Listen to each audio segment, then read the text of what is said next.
kodin din shi za a amfani da shi a gidajen rediyo shi za a ba lafiya wanda ya ɗauki wani abu yana da damar ya ɗauka a cikin gidajen rediyo da amma ba za a yarda wani ya zo ya kodin wani abu in ka shiga proceeding za a yi za su ɗauka za su watsa labarai insha Allah.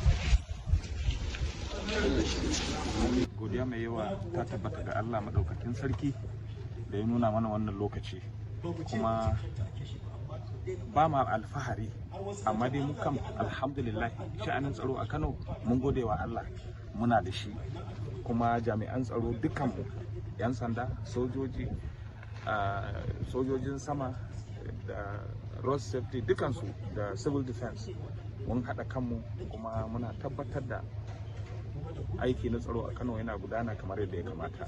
Kuma godiya ga Allah da wannan mukabala ana yi a kaya dai ga yadda jami'an tsaro suke, domin mu tabbatar da ba wani abu na tashin hankali, a yi shi lafiya kuma a tashi lafiya. Alhamdulillah gashi yana gudana lafiya, kuma an kusa gamawa cikin ikon Allah, kuma ana yin shi lafiya din, kuma insha Allah za a tashi lafiya.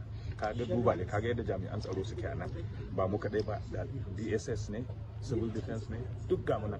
Alhamdulillah mun gode wa Allah. To CP, ko su da rahotanni na yawo cewa ana tunanin an kammala wannan mukabala Malam Abduljabbar ba zai koma a gidansa ba, ana tunanin cewa za ku tafi da shi. Me gaskiya zaka ce da ni ba zan iya ce komai akan wannan abu ba, domin ana yi, kuma wannan gwamnatin ne ke gudanar da abin da ke faruwa yanzu, ba jami'an tsaro bane. So saboda haka muna tabbatar da tsaro. Alhamdulillah idan sun gama mukabalan su, shawaran da suka yi wannan ya rage ga gwamnati. Alhamdulillah ta tabbatar da duk mai son gaskiya a fili ya koma maraju. Wa ya koya wa Anas wannan kairayi mukiyar bin shuba. Mu koma darasi na 84 jawful fara.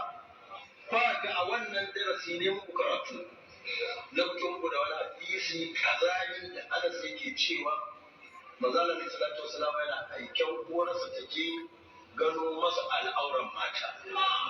Bila kansu da hadisi da 1324 cikin musnad hakimin na gaba wanda wato za ka yi mamaki a ce mutum ya zauna shirya wa ma'aiki sadu salama ya ce wai ma'aiki ya tura kaza da kaza a yi kaza ta wannan al'amarin karara ba kunya ba tsoron Allah.